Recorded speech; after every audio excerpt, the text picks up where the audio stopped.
바로 그날 그 서신을 쓴 당사자가 똑같은 자주색 종이를 이용하여 분노에 찬 항의 서한을 보냈다. 신문사가 자문을 구한 문법학자의 권위 있는 의견에 따르면 죽음은 글쓰기 기술의 가장 초보적인 사항조차 습득하지 못한 것이 분명했다. 게다가 이 문법학자는 글자체에 문제도 있다고 지적했다. 묘하게도 불규칙한 이 글자체는 라틴 알파벳을 쓰는 경우에 가능한 동시에 정도를 벗어난 모든 알려진 방법들을 조합하고 있어 마치 여러 사람이 쓴 글자를 모아놓은 것 같았다. 그러나 그것은 용서할 수 있는 일이었다.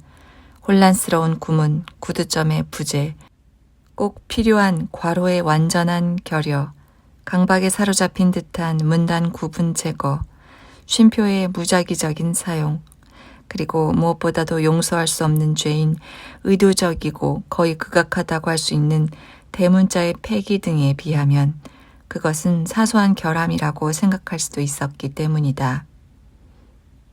이게 상상이나 할 수 있는 일이요. 대문자는 편지의 서명에서도 사라져 첫 글자를 소문자로 대체해 놓았소. 이건 수치고 모욕이요. 과거의 모든 위대한 문학적 천재를 지켜보는 귀중한 특권을 누린 죽음이 이렇게 글을 쓴다면 우리 아이들은 도대체 어쩔 거요? 죽음은 오랫동안 세상에 있었으니 모든 지식 분야에 통달했을 것이 아니냐면서 아이들이 이런 언어학적 기형을 흉내내면 어쩔 거냔 말이오. 문법학자는 말을 맺었다. 이 끔찍한 편지를 채우고 있는 구문상의 큰 실수들을 보면 이것을 서툴고 터무니없는 신용사기라고 생각하고 싶을 정도요. 이 무시무시한 협박이 현실이 되었다는 잔혹한 현실과 고통스러운 증거만 없었다면 말이오. 앞서도 말했듯이 같은 날 오후에 죽음으로부터 편지 한 통이 신문사에 도착했다. 자신의 이름을 원래 철자로 되돌릴 것을 아주 강력하게 요구하는 내용이었다. 관련자 귀하. 나는 대문자 죽음이 아니라 소문자 죽음입니다. 대문자 죽음은 여러분이 생각조차 할 수 없는 것이에요. 문법학자 양반, 이 정도면 잘 쓰고 있는 것이니 문법이니 구문니 따지지 말아주세요. 어쨌든 당신들 인간들은 매일 일어나는 작은 죽음, 즉 나만을 알 뿐이에요. 최악의 재난에서도 생명이 계속되는 것을 막지 못하는 죽음 말이에요. 언젠가 여러분은 대문자 죽음에 관해 알게 될 겁니다. 그 순간 그럴 리 없겠지만 혹시 대문자 죽음이 여러분에게 시간 여유를 준다면 여러분은 상대적인 것과 절대적인 것, 꽉 찬 것과 텅 빈 것, 아직 살아있는 것과 이젠 살아있지 않은 것 사이에 진짜 차이를 이해하게 될 거예요. 내가 진짜 차이라고 말할 때는 말로는 다시 말해서 상대적이니 절대적이니 꽉 찬 것이니 텅 빈 것이니 아직 살아있는 것이니 이젠 살아있지 않은 것이니 하는 말로는 절대 표현할 수 없는 것을 이야기하는 거예요. 왜냐하면 혹시 모를까 봐 하는 이야기지만 말이란 움직이는 것이거든요. 오늘 다르고 내일 다르죠. 그림자처럼 불안정해요. 말 자체가 그림자죠. 존재하는 동시에 존재하지 않는 거예요. 비누 거품이에요. 안에 들어가면 간신히 소근거리는 소리나 들을 수 있는 껍질이죠. 그저 나무 그루터기에 불과해요. 난 지금 여러분에게 이런 정보를 무상으로 공짜로 주고 있어요. 그러니 여러분은 독자들에게 삶과 죽음의 이유나 원인을 설명하는 일에 관심을 가지세요. 자, 원래 이 편지를 쓴 목적으로 돌아가죠. 이건 텔레비전에서 낭독한 편지와 마찬가지로 내 손으로 쓴 거예요. 나는 여러분이 언론 법규에 나오는 조항들을 이행하기를 바래요. 거기 보면 신문의 모든 오류, 생략, 실수는 같은 면에 같은 활자 크기로 정정하라고 되어 있잖아요. 만일 이 편지를 있는 대로 공개하지 않으면 여러분 내일 아침에 원래는 몇 년 뒤에 사용하려고 했던 하지만 여러분의 여생을 망치지 않도록 정확히 몇 년이라고는 말하지 않겠어요.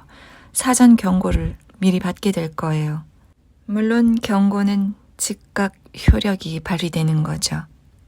여러분의 신실한 벗, 죽음. 이 편지는 다음날 편집인의 아첨이 철철 넘치는 사과문과 더불어 있는 그대로 실렸을 뿐 아니라 복사본도 실렸다. 다시 말해서 상자에 넣은 14포인트 활자 텍스트 외에 편지지의 사본도 실렸다는 것이다. 편집인은 신문을 발행한 뒤에야 협박 편지를 읽는 순간부터 들어가 숨어있던 벙커에서 나올 용기를 낼 수 있었다. 편집인은 너무 겁을 먹었기 때문에 중요한 전문가가 직접 보내온 필적 연구 보고서도 싣지 않으려 했다. 나는 죽음의 서명을 대문자로 바꾸는 것만으로도 이미 곤욕을 치를 만큼 치렀소. 그러니 당신 보고서는 다른 신문에 가져가시오. 부르는 함께 나누고 앞으로는 모든 일을 신에게 맡겨둡시다. 다시 그렇게 겁을 먹지 않기 위해서라면 무슨 일이든 하겠소. 필적 분석가는 다른 신문사를 찾아갔고 이어 또 다른 신문사를 찾아갔으며 이미 희망을 잃어버린 상태에서 4번째 시도를 했을 때에야 돋보기를 들고 밤낮 없이 오랜 시간 미로를 헤매는 것과 같은 노력을 기울인 그 일의 열매를 받아들여 줄 사람을 만났다. 이 상당한 두께의 흥미진진한 보고서는 글씨의 해석이 원래 인상학의 여러 분야 가운데 하나로 시작되었다는 이야기로 시작하여 이 학문에 정통하지 않은 사람들을 위하여 참고로 다른 관련 분야에는 마임, 제스처, 팬터마임, 음성 분석이 있다고 밝히고 그 다음에는 이 복잡한 주제에 관한 그 나름의 시간과 장소에서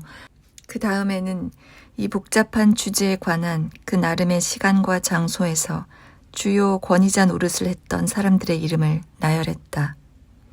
카미오 발디, 요한 카스파르 라바테르, 에두아르 오규스트 파트리스 오카르, 아돌프 헨체, 장 이폴리트 미숑, 윌리엄 시에리 프레이어, 세자르 롬브로소, 쥐크랩 비자맹, 루돌프 포팔, 루트비히 클라게스, 비헬름 헬무트 밀러, 알리스 앤 스카트, 로베르트 하이스.